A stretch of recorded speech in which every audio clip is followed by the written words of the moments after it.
Casa de Israel, redimidos de las naciones.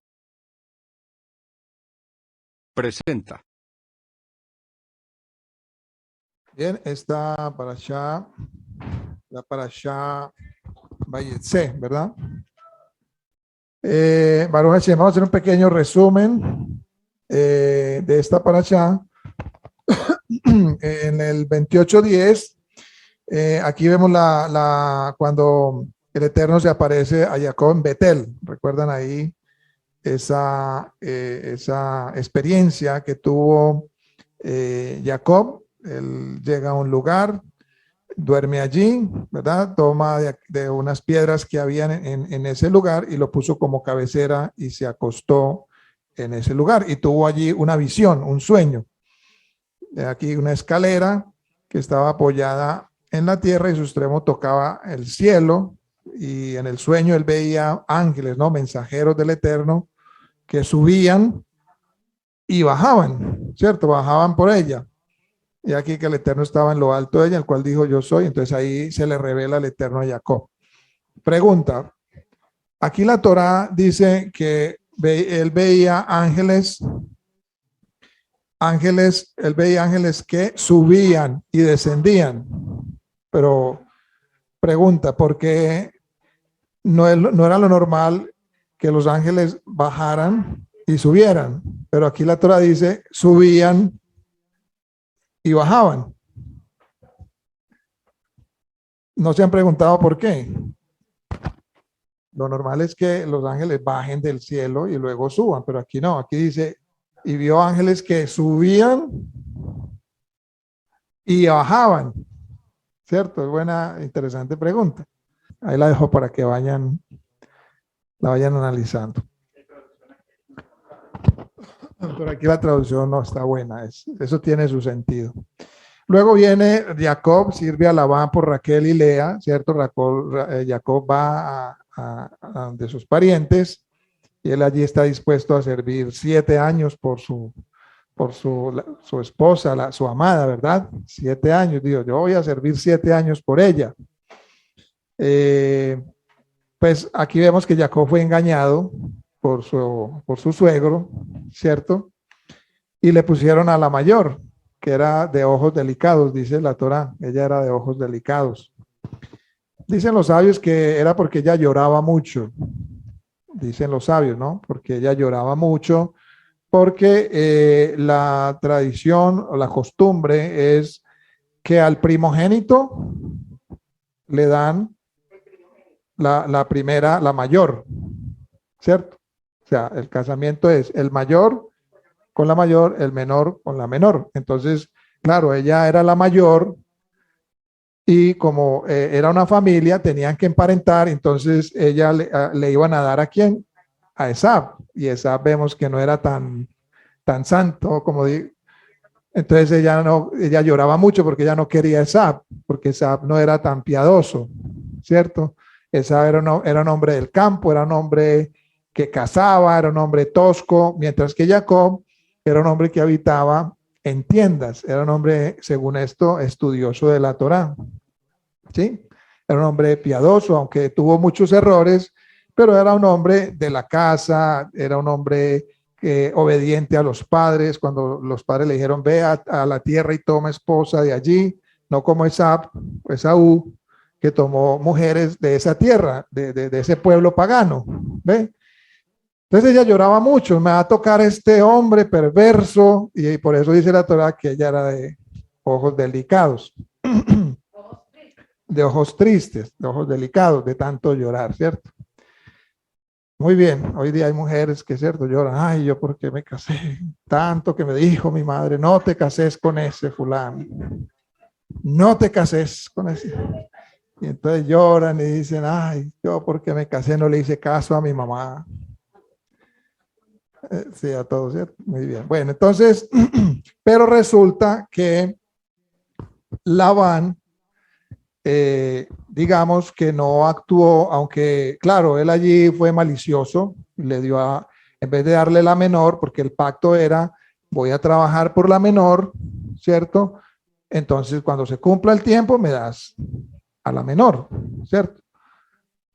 Y resulta que en la noche de bodas, en ese tiempo, la novia o la comprometida, la prometida se ponía con un velo, se cubría un velo total, ¿cierto? El esposo no la podía descubrir, no la podía ver hasta después de que se la hubieran entregado y se hubiera consumado el matrimonio. Por eso hoy en día el pueblo judío ya permite que el novio pueda ver a la novia para que no lo vayan a engañar de nuevo. Entonces por eso le levantan el velo para, bueno, esta sí es, no me vayan a engañar y me pongan otra. Pero así es. Entonces vemos que, digamos que Labán actuó maliciosamente, pero digamos que él, dentro de la costumbre y la tradición, él actuó conforme a como se hacía en ese tiempo, que la mayor era para el primogénito, porque recordemos que Jacob era ya el primogénito, porque Esaú ya había perdido la primogenitura. Recuerda que Esaú vendió la primogenitura, entonces Jacob pasó a ser el primogénito. Entonces Labán dijo, no, yo le tengo que entregar la mayor al primogénito que es Jacob, porque ya no era Esaú, Esaú ya había perdido la primogenitura. Entonces vemos ahí que aunque Labán era un hombre malicioso, ventajoso, ¿sí? Pero digamos que engañó, sí, porque él hizo un pacto con Jacob, pero él actuó, digámoslo así, en derecho, ¿cierto? Como se hacía.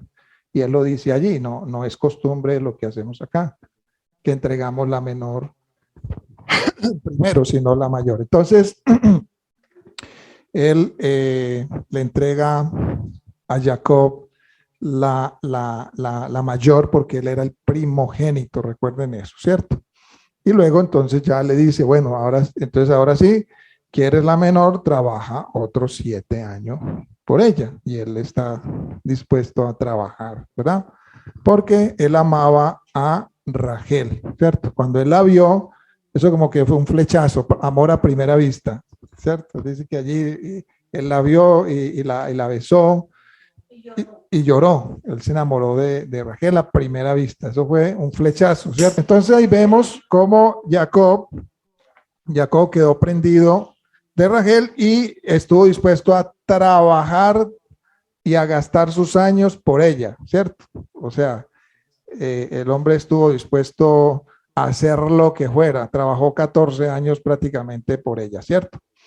Bien, entonces luego vamos a ver los hijos de Jacob, cómo ya el Eterno empieza a darle descendencia a Jacob, pero no lo hace por intermedio de Rachel, que era a la que él amaba, sino que lo hace por intermedio de Lea la mayor, que era la menospreciada. Y esto tiene que ver mucho con el tema de hoy. ¿Cómo nos ve Dios a nosotros? Porque Lea se consideraba menospreciada, porque él amaba a Rachel. Entonces ella se sentía como la segunda, la que está por allá, pero Dios, el Eterno, ¿verdad? Vio su sufrimiento, vio su angustia, ¿verdad? Y le concede el honor a Lea de darle el primer hijo a Jacob. ¿Y cómo lo puso? Tocayo mío. Tocayo mío. José Rubén soy yo. Lo puso Rubén. Y dice entonces que él le concede a Lea ese honor de darle ese primogénito, aunque Rubén después perdió la primogenitura, pero a Lea, como era la menospreciada, entonces Hashem ve a aquel que es menospreciado. Hashem ve a aquel que es humillado, ¿cierto? Y lo ensalza, lo levanta, ¿verdad? Aquí vemos pues cómo el Eterno es bondadoso. Así que Esto lo vamos a ver dentro del tema que vamos a tratar hoy, ¿cierto? Entonces luego ya siguió concibiendo, hubo peleas entre ellas, ¿verdad? Hubo peleas entre ellas, quizás por eso el Eterno en la Torá más adelante, ¿sí? Decreta que un hombre del pueblo no puede tomar a una mujer y a su hermana como esposas. ¿Ve? Por las peleas y todas estas cosas. Entonces el Eterno luego ya regula sobre ese tema en la Torá más adelante. Luego entonces ya vemos a Jacob con Labán ahí en el tema del salario, cómo Labán le cambia el salario a Jacob. Luego el Eterno bendice a Jacob, dándole más ovejas a él y prácticamente le dejó a Labán sin ninguna sola oveja, ¿verdad? Sin ningún ganado. Luego Jacob huye de Labán. ¿Recuerdan cuando él huyó de Labán? Raquel toma los ídolos o dioses de Labán, de su padre, los toma, ¿cierto? Parece que la costumbre era todavía allí y Labán era idólatra. Labán era un hombre idólatra, adoraba ídolos también, ¿verdad? Aunque él había escuchado y conocía al Elohim de Abraham, de Isaac, él de todas maneras seguía con sus ídolos y Raquel toma esos ídolos, ¿verdad?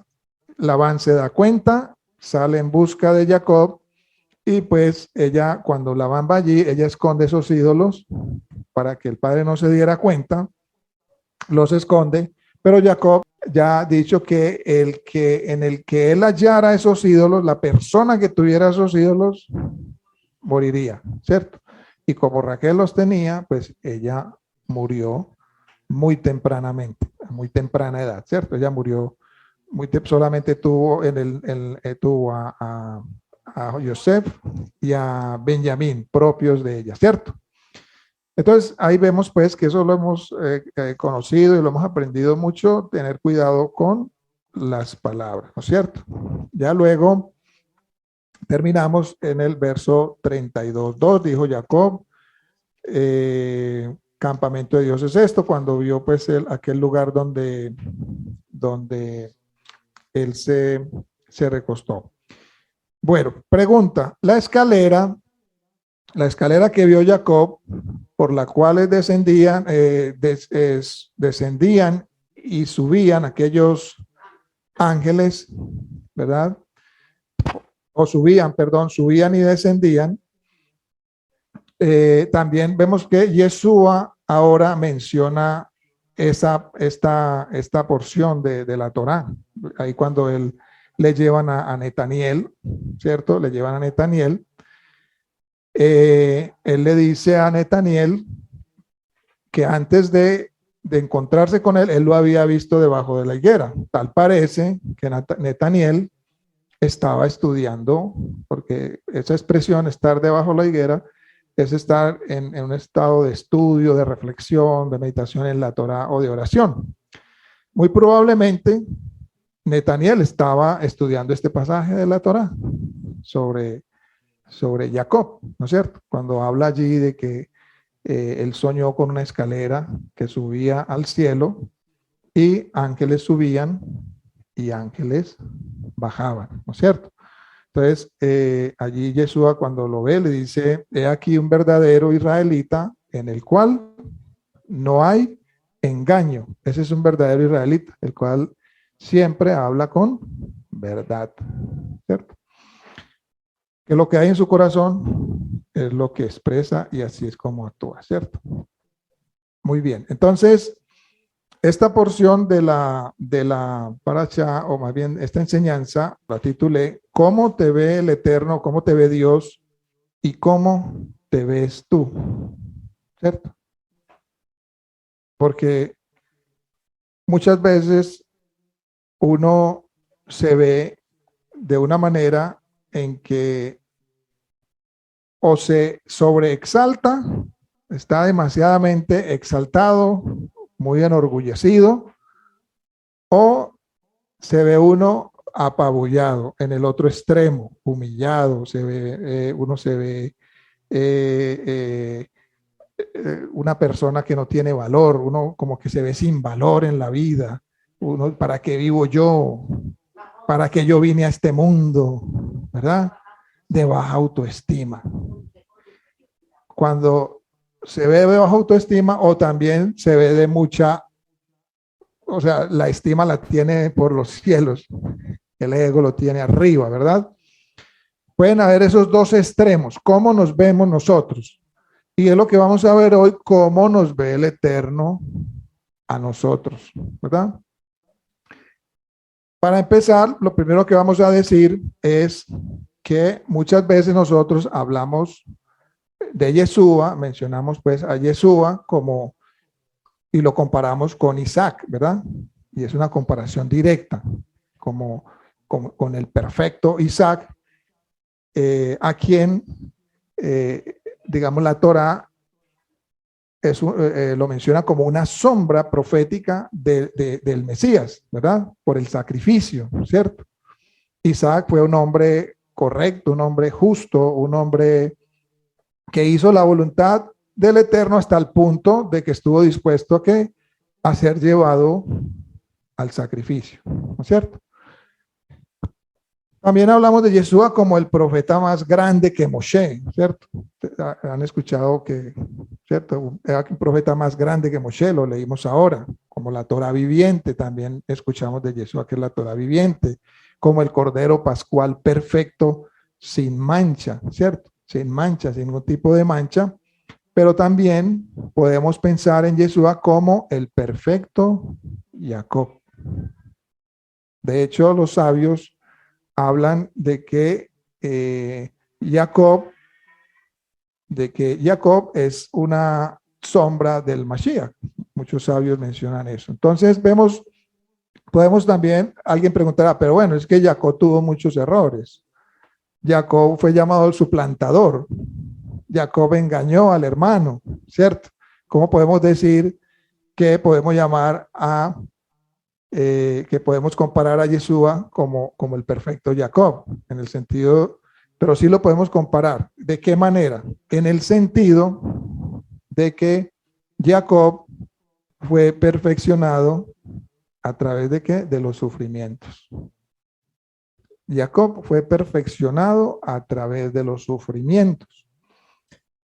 Pero cuando hablamos de perfeccionar a alguien, no necesariamente lo tenemos que relacionar con el pecado, como aquello que, sino, ¿por qué? Porque generalmente uno piensa, bueno, hay que perfeccionar algo o alguien, o esta persona tiene que ser perfeccionada, entonces es porque esa persona es como si fuera pecadora o estuviera pecando todo el tiempo.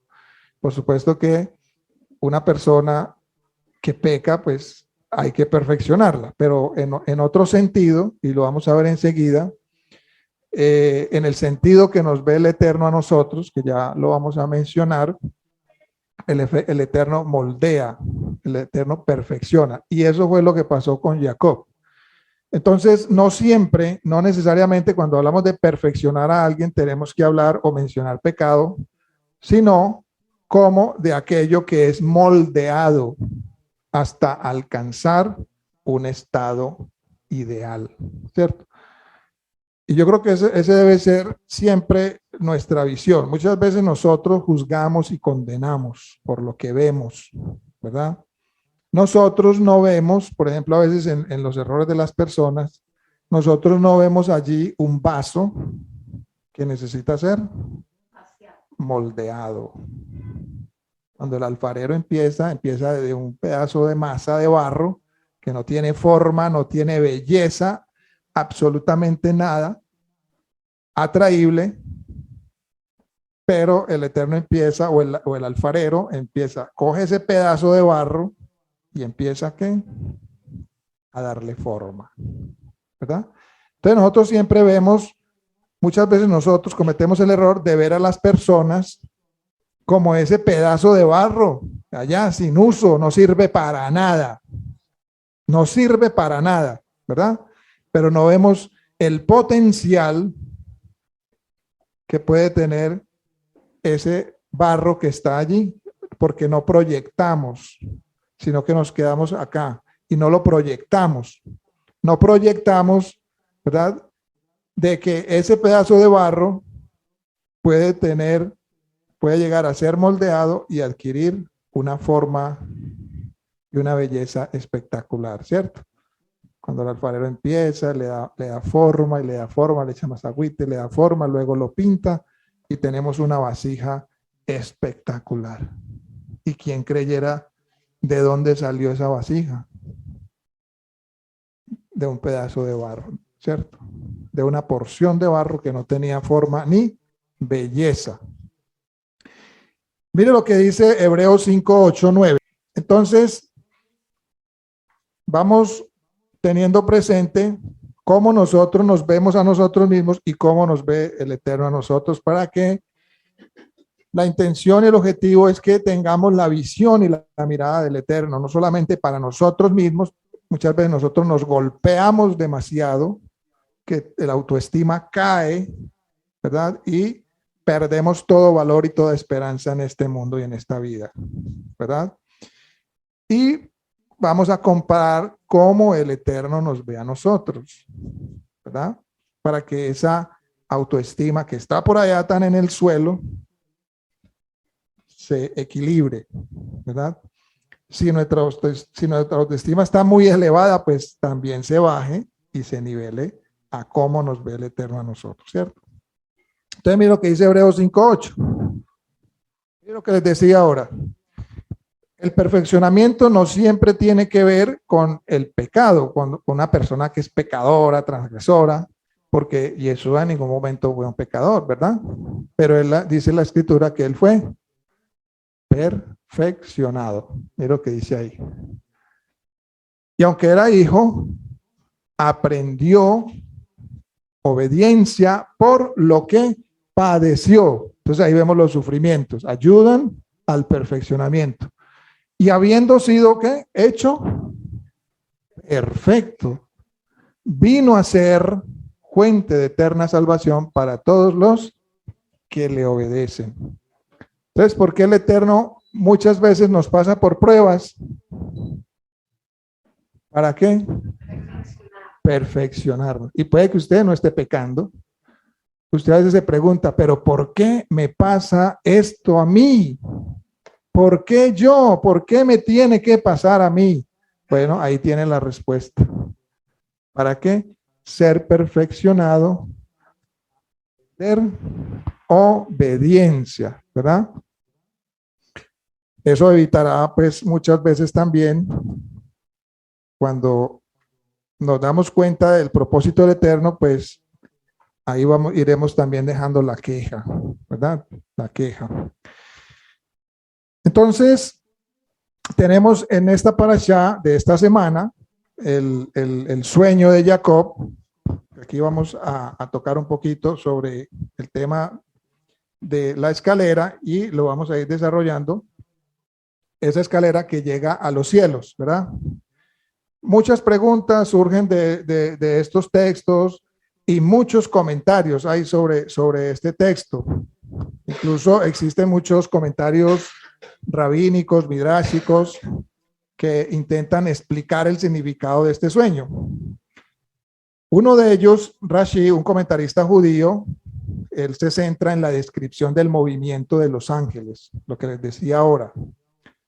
La escritura dice que los ángeles estaban ascendiendo y descendiendo sobre él. Entonces Rashi pregunta, ¿no debería ser al revés? ¿No deberían primero los ángeles descender del cielo y luego volver a ascender? Era lo normal. Hay algunos textos incluso que brindan posibles respuestas a esta pregunta. Hay muchos comentaristas que al respecto dan muchas respuestas, pero vamos a mencionar algunas. Los Targumim, que son unas traducciones arameas de la Torá, que se expanden un poquito en explicar o en, digamos, en parafrasear un verso de la escritura. Es como una Biblia amplificada. proporcionan algunas respuestas o algunos, digamos, algunas respuestas a estos interrogantes. Miremos uno de ellos. Mira lo que dice un Targum sobre este tema. Soñó Jacob y aquí una escalera estaba fija en la tierra y su cabeza llegaba a la altura de los cielos. Y aquí los ángeles que lo habían acompañado desde la casa de su padre ascendieron para llevar buenas nuevas a los ángeles de las alturas, diciendo: venid y ved al piadoso cuya imagen está grabada en el trono de la gloria, a quien ustedes querían ver. Y aquí los ángeles delante del soberano ascendieron y descendieron y lo observaron. Entonces aquí se explica que habían unos ángeles con Jacob que viajaban con él para brindarle protección. Entonces Jacob siempre estaba acompañado de unos ángeles, ¿cierto? Entonces esos ángeles subían a los cielos, ¿verdad? Pero como cada ángel o cada mensajero tiene una sola misión, ese mensajero no se puede salir de esa misión. Solamente una, el mensajero al ángel se le dice: vas a hacer esto, el Eterno le da una orden y él solamente puede hacer eso, no puede salirse de esa orden. Entonces, había unos ángeles que solamente podían permanecer en la tierra de Israel, ¿cierto? Ellos no podían salir de allí. Entonces, esos ángeles eran los que subían, los que acompañaban a Jacob. Pero cuando Jacob salía de la tierra, entonces los ángeles ya no lo podían acompañar. Entonces, ¿qué pasaba ahí? Tenían que bajar otros ángeles fuera, acompañar a Jacob fuera de la tierra de Israel. ¿Ven? Entonces, habían unos ángeles que permanecían en Israel y no podían salir de allí, como cuando el Eterno le dijo a Isaac que no saliera de allí. Isaac nunca salió de la tierra de Israel, ¿verdad? Jacob sí sale de la tierra, porque él va a Aram, que es otra tierra. Entonces, aquellos ángeles que cuando él estuvo en la tierra, esos ángeles, había unos ángeles especiales que estaban con él allí, y esos eran los que subían. Pero cuando él salía de la tierra, entonces otros ángeles tenían que descender para acompañarlo fuera de la tierra de Israel. Entonces aquí se explica que Jacob permanentemente tenía ángeles a su alrededor que lo acompañaban, ¿verdad? Entonces, por eso estos ángeles tenían que subir la escalera al cielo para hablar con estos ángeles e invitar a los otros para que vinieran a Jacob, ¿verdad? Entonces, esto explica el problema de tener que subir primero la escalera, y descender, ¿cierto? Bien, se habla acá se habla en este Midrash, ¿verdad? Este Targum, dice que los ángeles le decían a los ángeles que subían, le decían a aquellos que estaban allí que vinieran a ver el rostro de Jacob. Dice: ven, vamos a ver el rostro de Jacob. Pero ¿qué es el rostro de Jacob en el trono de la gloria del Eterno? Esto tiene que ver con la visión de Ezequiel, el profeta, de la Merkabá, la carroza, fuera la carroza celestial, que era impulsada por 4 criaturas vivientes, cada una de la cual tenía 4 caras. ¿Se acuerdan de qué caras eran? Una cara, león, un hombre, un buey y un águila. Muy bien. Esa carroza tenía 4 rostros de un ser humano, un buey, un león y un águila, ¿verdad? Hay textos que afirman que ese rostro humano es específicamente el rostro de Jacob. Entonces, por eso los ángeles dicen: venga, suban para que vean el rostro de Jacob en el trono del Eterno, ¿verdad? Bien, entonces Jacob, según esto, que era un hombre piadoso, un hombre que había sufrido, o más bien, sí, que había sufrido y que su carácter había sido cambiado a través de estos padecimientos y de estos sufrimientos. Él aprendió la obediencia, él cambió, por eso su nombre fue cambiado de Jacob, suplantador, a Israel, ¿cierto? Entonces, el Eterno, en el trono, debajo del trono del Eterno, estaba el rostro de Jacob. Entonces, Jacob tiene una imagen celestial que coincide con su imagen terrenal. ¿Ve? Y esto tiene que ver también con nosotros.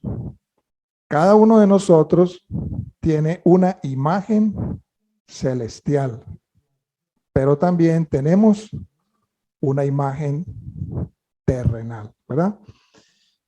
Entonces, los ángeles, estos ángeles que protegían a Jacob, estaban invitando a aquellos ángeles en el cielo a que vinieran a ver la imagen terrenal de Jacob, de cómo esa imagen terrenal de Jacob coincidía con la imagen celestial de Jacob, ¿verdad? Entonces esos ángeles se invitaban, vengan, vean, vengan acá a la tierra y miren cómo el rostro de Jacob, la imagen de Jacob, del Jacob terrenal, coincide con el rostro celestial que está debajo del trono del Eterno, ¿verdad?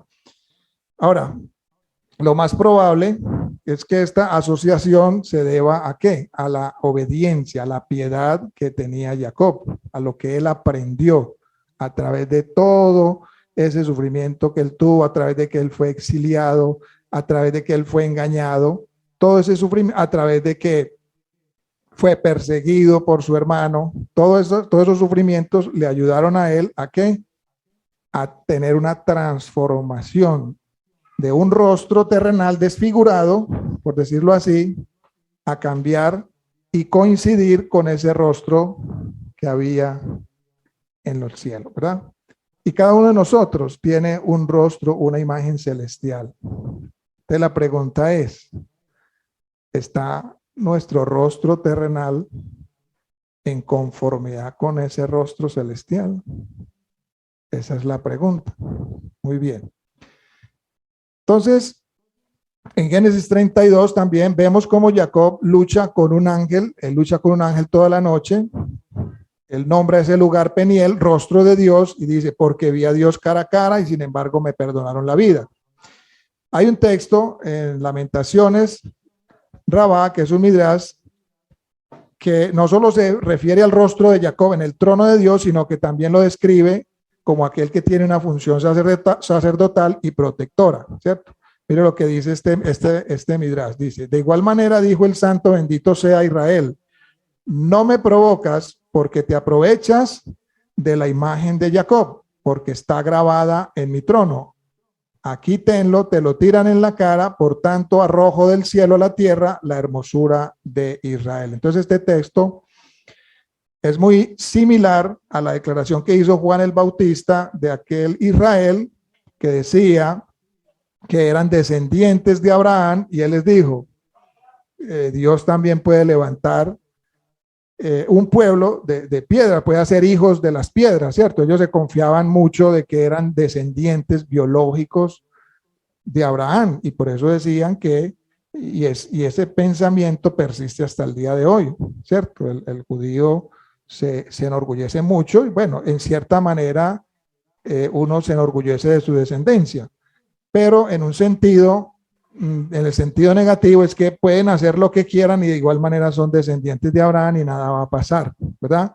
Entonces aquí, y lo que pasa muchas veces también, ya creí en Jesús o en Yeshua y listo, ya eso me salva y ya puedo hacer lo que quiera. O sea, uno como que se relaja, ¿cierto? Porque ya tenemos supuestamente la salvación asegurada, ¿verdad? Pero las cosas no son así. Entonces, aquí el Eterno advierte a Israel que no pueden confiar, y muchas veces nos apoyamos en el mérito de Yeshua, ¿cierto?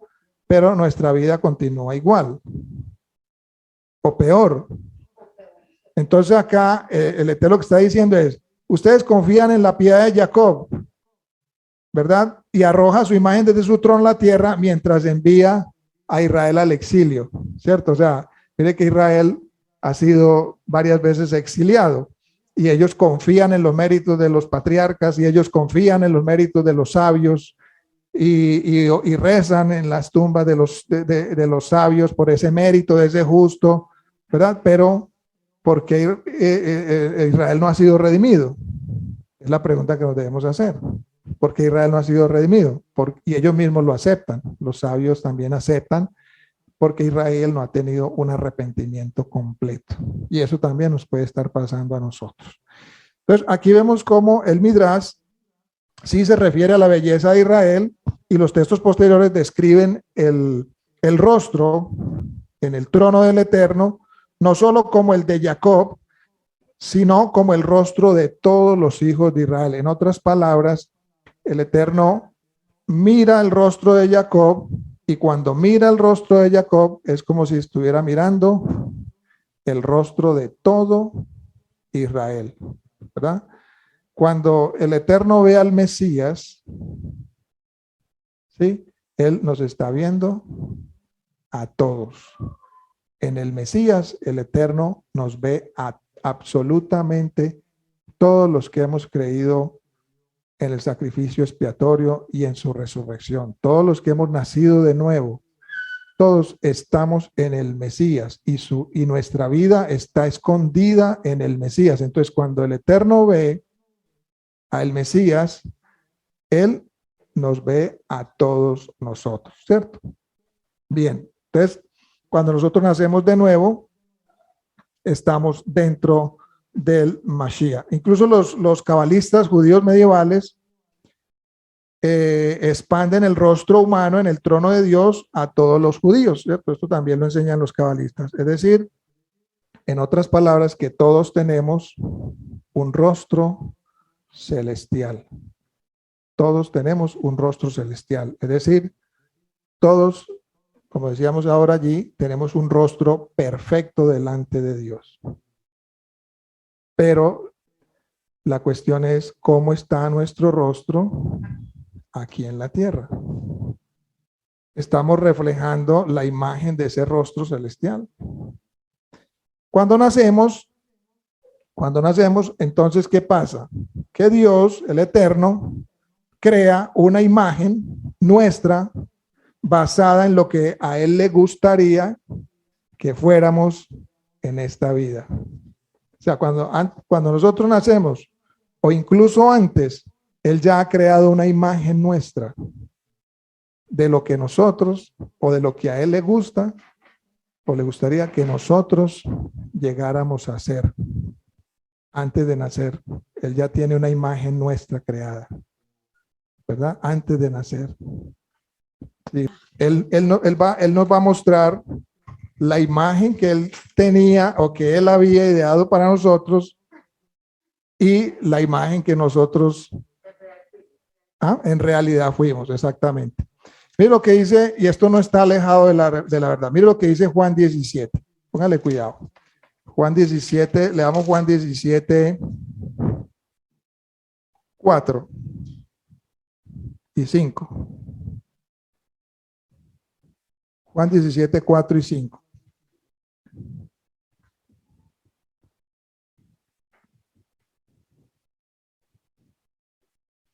Dice, estas palabras son de Yeshua: yo te glorifiqué en la tierra, habiendo terminado la obra que me diste que hiciera. Y esto fue lo que hablamos la semana pasada. Cada uno de nosotros tiene un propósito especial. Cada uno de nosotros tiene una misión, y es nuestro deber descubrir cuál es esa misión, ese propósito. Y no solamente descubrirla, sino hacerla. Lo que decíamos ahora, el Eterno ya ideó, ya ahí, desde antes de nosotros nacer, ya tiene una imagen preestablecida de nosotros, de lo que a Él le gustaría que nosotros hiciéramos aquí en la tierra. Y precisamente todos nuestros sufrimientos y adversidades, todo eso está encaminado y es una ayuda para nosotros, para que nosotros descubramos y podamos terminar la obra que Él nos dio que termináramos. Entonces, mire lo que él dice. ¿Cómo glorificamos al Eterno? Habiendo terminado la obra de que hiciera. Luego dice, ahora glorifícame tú, Padre, junto a ti, con la gloria que tenía contigo antes que el mundo existiera. La imagen celestial de Yeshua, y cada uno de nosotros tiene una imagen celestial en los cielos, con la gloria que teníamos contigo antes que el mundo existiera. El Eterno tiene una imagen tuya y mía desde antes de que el mundo existiera. Yeshua es el modelo a seguir. Y nosotros también, así como Él tenía una gloria antes, una imagen celestial, así mismo nosotros también tenemos esa imagen. Entonces, ahí lo dice Yeshua. Entonces, como Jacob, nosotros tenemos un rostro celestial y otro terrenal. La pregunta es, como les dije ahora, que también nuestro rostro terrenal coincide con el celestial. Esa es la pregunta. ¿Estamos viviendo de acuerdo con el ideal que Dios estableció para nuestras vidas? Si es así, entonces nuestro rostro terrenal obviamente va a coincidir con el rostro celestial, como lo hizo el de Jacob. Si no es así, entonces tenemos trabajo por hacer, ¿verdad?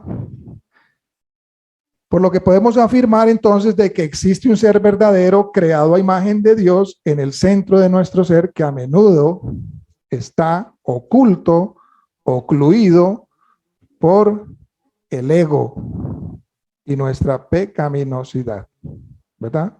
Eso es lo que pone una barrera y lo que oculta, nos oculta de ese rostro, de esa imagen celestial que nosotros tenemos en los cielos. Mucha gente teme incluso a que Dios pueda llamarlos a pedirles cuentas, pero la realidad es que Él solo nos llama a ser fieles a lo que Él nos hizo ser.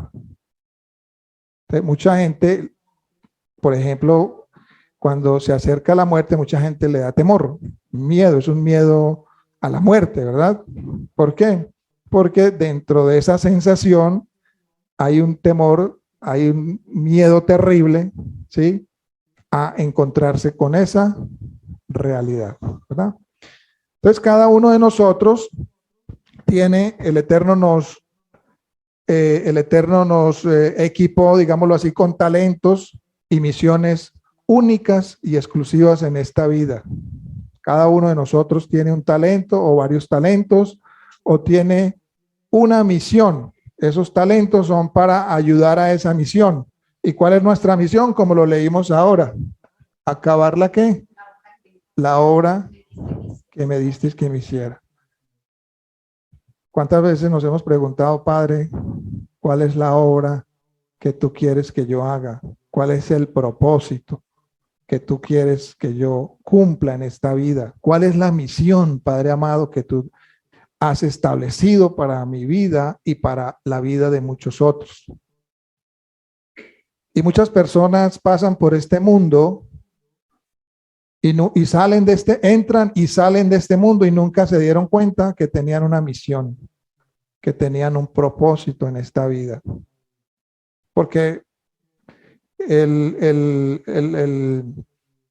afán de conseguir riquezas, el afán de ser poderosos, piensan que esa es su misión. Son engañados por el materialismo, por el afán de ser ricos, por el afán de tener una fama, por el afán, en fin, son engañados y pasan por este mundo, como dice el dicho, sin pena y sin gloria. Ahí sí podemos decir sin pena y sin gloria, ¿no? Sin la gloria de ¿quién? Del Eterno, aquella gloria con la que Él nos moldeó, nos hizo, perdón, a esa imagen celestial. Entonces, cada uno de nosotros tiene talentos y misiones únicas en esta vida. El Mishnah Sanedrín establece que los reyes humanos, ¿cierto?, estampan sus imágenes en las monedas, ¿cierto? Y en los billetes vemos ahí las caras de las personas. Cuando Yeshua le dijeron, es lícito pagar impuestos, él dijo, dame acá una moneda, ¿cierto? ¿Y qué es lo que ven ahí? Era la cara de quién? Del César, ¿cierto? Era la cara del César. Denle al César lo que es de César y a Dios lo que es de Dios. Entonces, los reyes, los poderosos de este mundo, imprimen su imagen en las monedas, ¿verdad? Y todos tienen el mismo aspecto, ¿cierto? Ahí en esa moneda. Pero el Rey de Reyes, el Santo bendito sea, imprime su imagen en cada persona. Él imprime su imagen en cada uno de nosotros. Y sin embargo, todos nos vemos diferentes. Pero la imagen del Eterno está en ti, en ti, en ti, en ti, y está en mí. Pero nos vemos diferentes. Y tenemos quizás propósitos diferentes. Pero todos esos propósitos unidos ayudan ¿para qué? Para un gran propósito, que es el propósito del Eterno. No es que tú tengas un propósito individual, no, ese propósito tiene que ser unido a otros propósitos y la suma de todos esos propósitos constituyen el gran propósito de Dios, ¿verdad?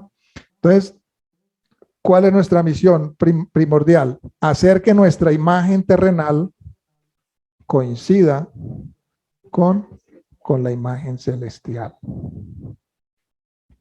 Primer propósito, ¿verdad?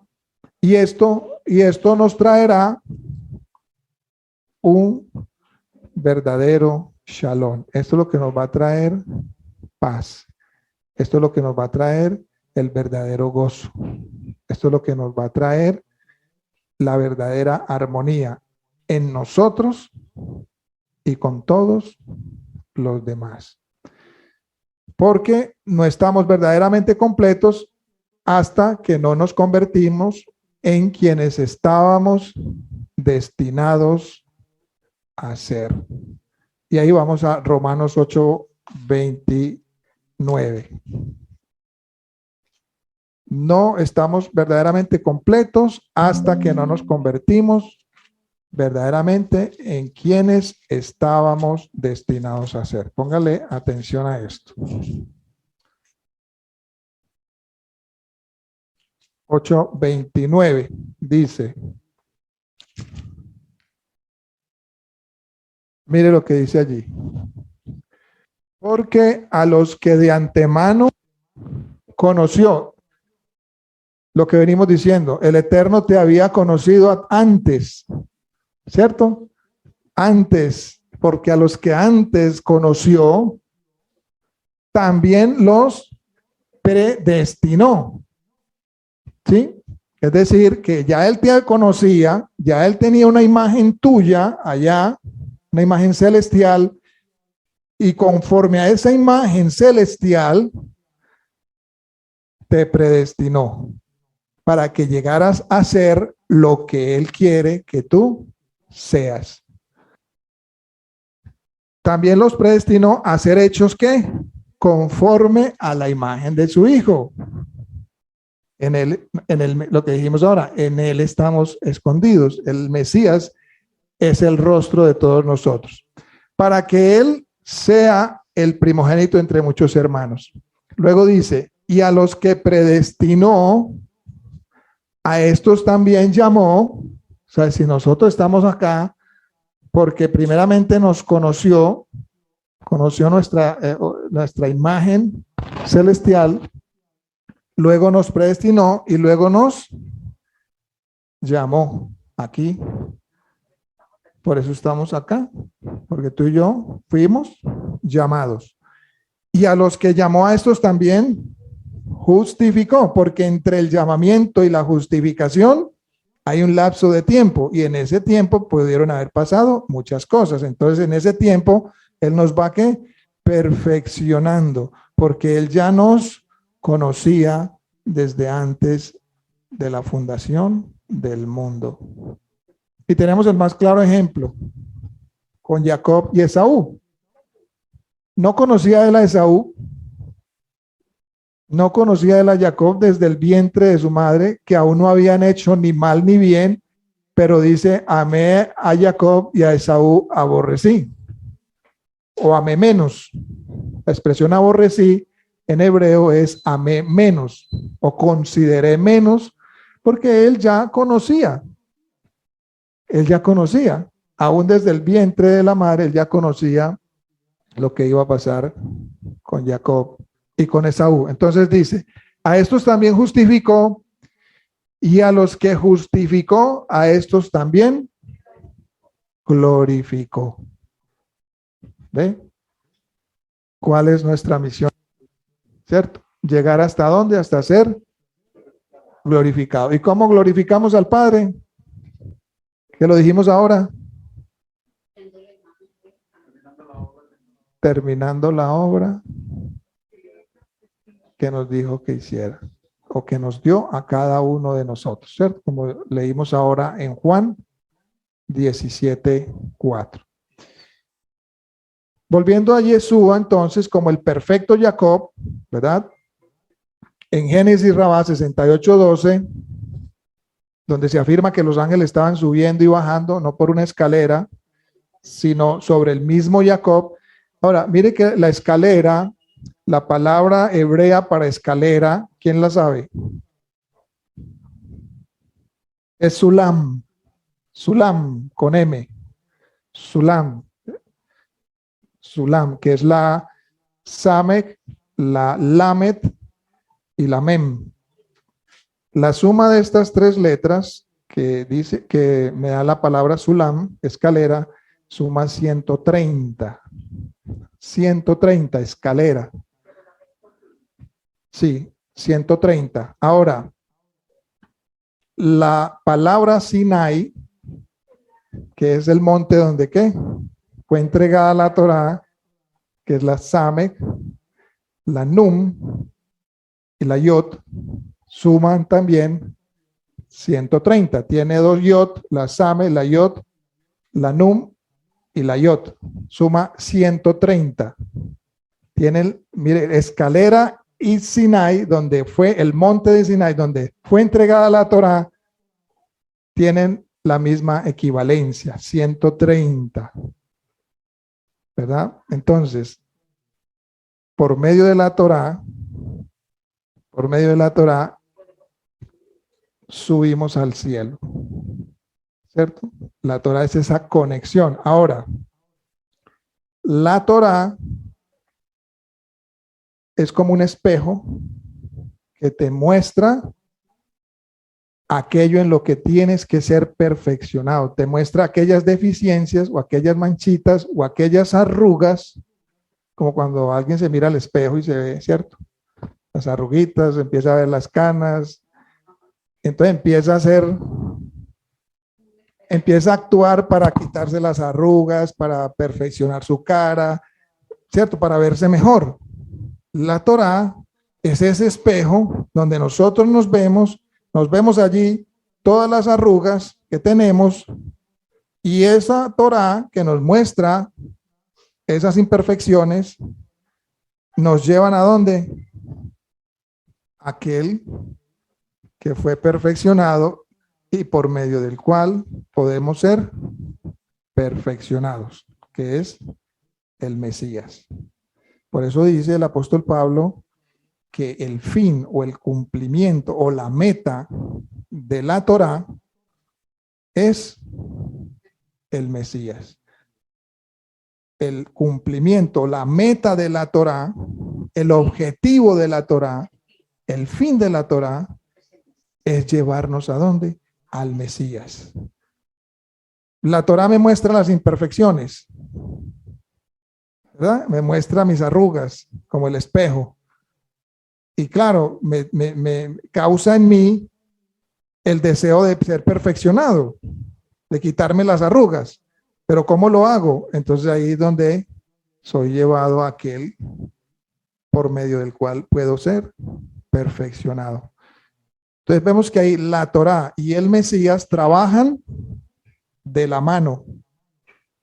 No hay tal cosa que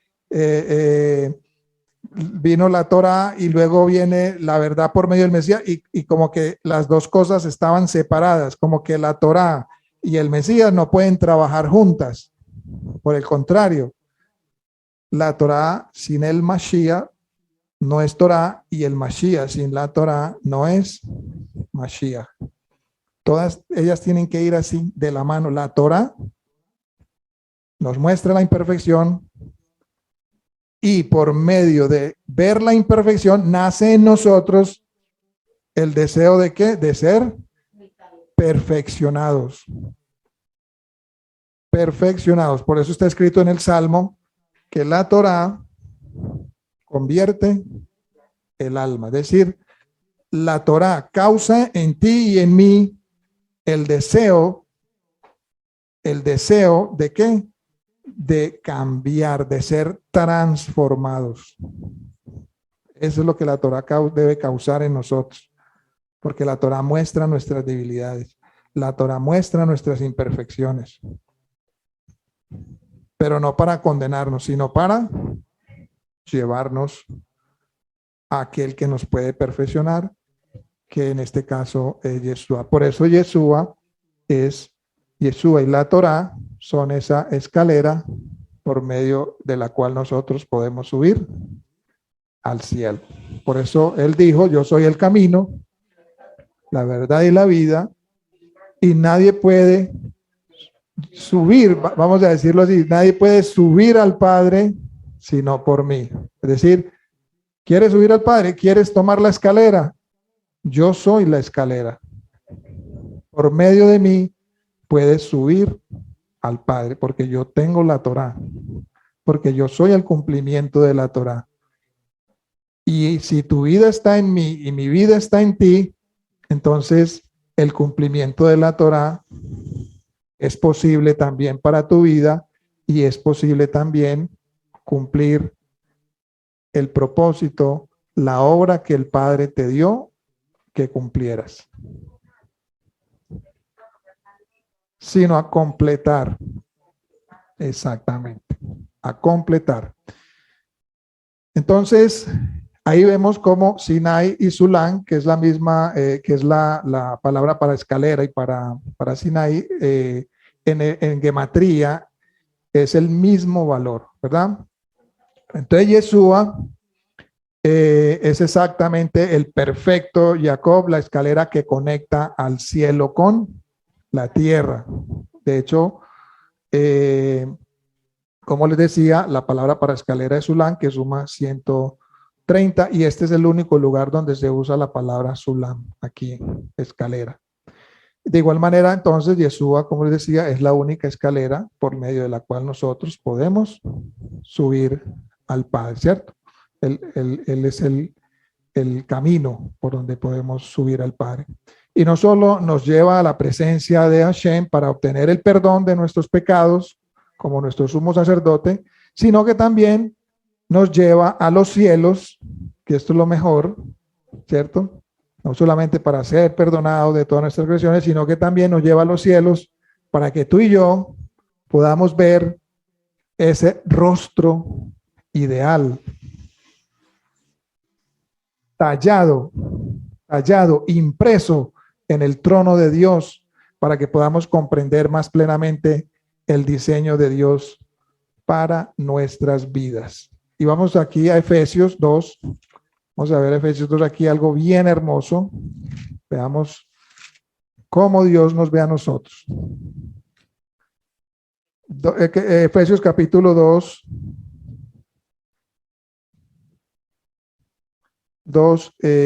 5 y 6 inicialmente. Para que veamos cómo todo esto conecta con lo que venimos hablando. Dice, aun cuando estábamos, ¿qué?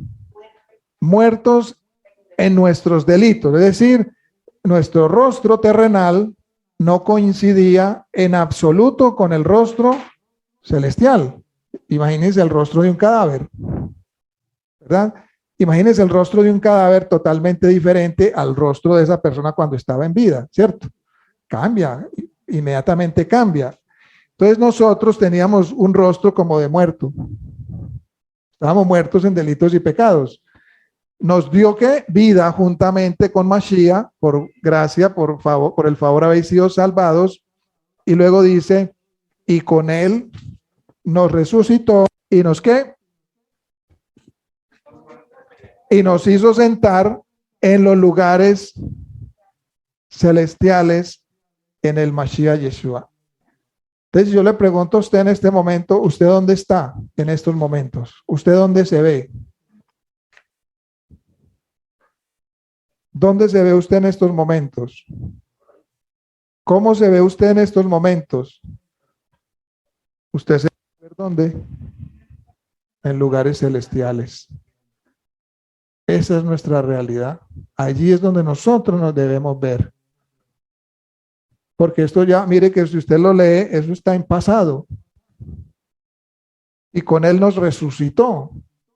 Y con él nos sentó. No dice, y con él nos resucitará, y con él nos sentará en los lugares celestiales. No. Nos dice, con él nos resucitó y con él nos sentó. Entonces, ¿dónde estamos nosotros? En lugares celestiales. ¿Qué hace que no nos veamos en esos lugares celestiales? ¿Qué hace que nuestro rostro esté totalmente desfigurado o tergiversado y no coincida con ese rostro celestial? Ahí es donde tenemos que indagar, y por eso decíamos ahora, si no nos vemos así, entonces hay trabajo por hacer, ¿verdad? Bendito sea el Eterno. Entonces, mire lo que dice, y con los lugares celestiales. Ahora, mire lo que dice acá en el verso 8. Porque por gracia sois salvos, verso 8, coloca verso 8, 8, 9 y 10. 9 y 10.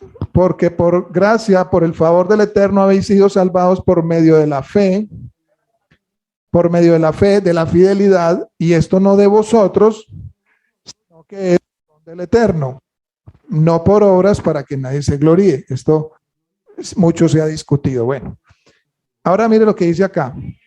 Porque somos hechura suya. Bendito sea el Eterno. Somos hechura suya, creados en el Mashiach Yeshua, para hacer buenas obras, las cuales el Eterno preparó de antemano para que anduviésemos en ellas. ¿Ve? Porque somos, ¿usted sabe cuál es la palabra hechura que usa acá la Brit Hadashah? No, la palabra griega que usa para decir porque somos hechura suya. La palabra griega es porque somos poema suyo. ¿Saben qué es un poema, no? Es algo, es una composición maravillosa, una composición poética, es una composición de unas frases que establecen o mencionan algo maravilloso, ¿cierto? Tú y yo somos un poema del Eterno. ¿Cómo nos vemos nosotros a veces? Como lo peor, a veces nos vemos, a veces nuestra autoestima está por debajo. Pero acuérdate en ese momento de que tú eres un poema de Dios. Tú eres un poema de Dios. Tú eres arte en las manos de Dios. Tú y yo somos arte en las manos de Dios, creados en el Mashiach Yeshua para hacer buenas obras. ¿Cómo glorificamos al Eterno? Con estas buenas obras, cumpliendo la obra que Él nos dio que hiciéramos, que Él preparó de antemano. No es que tú tengas que inventarlo, no es que te tengas que ahora decir, bueno, ¿qué invento? ¿Qué voy a hacer? No, Él ya las tiene allá, las cuales Él preparó de antemano, ya están preparadas. No es sino preguntarle cuáles son esas obras en las cuales debemos nosotros andar. Aquí está, diría yo, la realización del ser humano. La felicidad del ser humano, la realización del ser humano está en saber que somos hechura suya, en saber que tenemos una obra para hacer y glorificar a nuestro Padre, que ya esa obra ha sido preparada de antemano para que andemos en ella. ¿Ve? Bendito sea el Eterno. Las cuales el Eterno preparó de antemano para que anduviésemos en ella. Entonces, cada uno de nosotros tiene un propósito, una misión, una obra que cumplir. Y de hecho Yeshua es el perfecto Jacob. Su rostro celestial de hecho coincide con su rostro terrenal, cumpliendo perfectamente la misión de su Padre para él. Él es la escalera por la que los ángeles ascienden, descienden. Él nos lleva al salón del trono del Eterno a través del poder de su sangre de sacrificio como nuestro sumo sacerdote, y también nos muestra a través del poder del Ruach HaKodesh, del Espíritu de Santidad.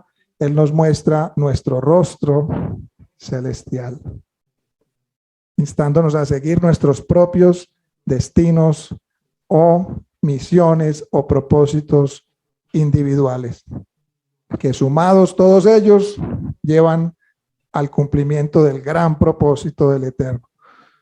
Que cada uno de nosotros podamos, por la gracia del Eterno, descubrir nuestro verdadero rostro, que no es el terrenal, el de ahora, sino el rostro celestial.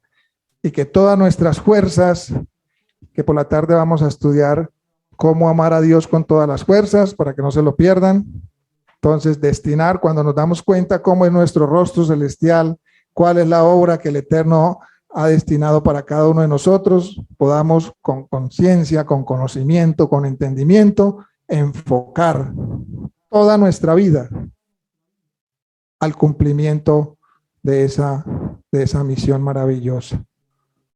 En ese momento, nosotros vamos a adquirir la habilidad, el poder para irnos deshaciendo de todo lo demás que nos distrae, que nos aparta de esa misión, porque hay muchas cosas todavía en nuestra vida, hay mucha maleta que cargamos en la espalda, muchas maletas, pero una cantidad de maletas, y nos hace andar así.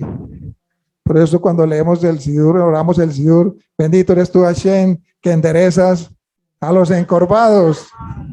¿Ve? Cuando nos damos cuenta de todas esas cargas que tenemos ahí de más, cuando nos damos cuenta de que tenemos una misión, un propósito, ¿verdad?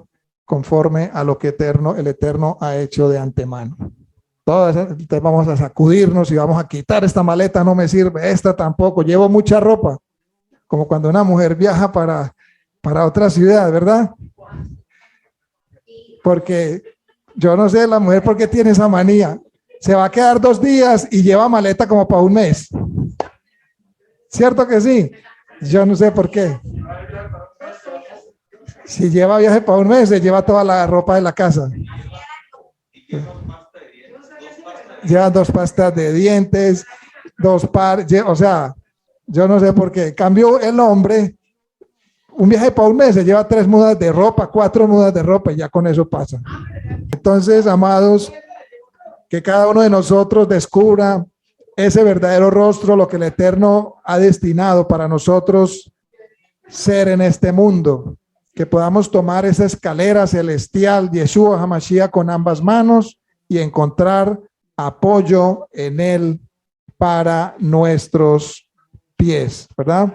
Que cada uno de nosotros trabajemos para que nuestro rostro terrenal coincida con esa imagen tallada en el trono de la gloria de nuestro Padre eterno, y entonces podamos merecernos muchas, pero muchas coronas y mantos de justicia al pasar la eternidad con el perfecto Jacob, que es nuestro Mesías, Yeshua. Amén. Bendito sea el Eterno.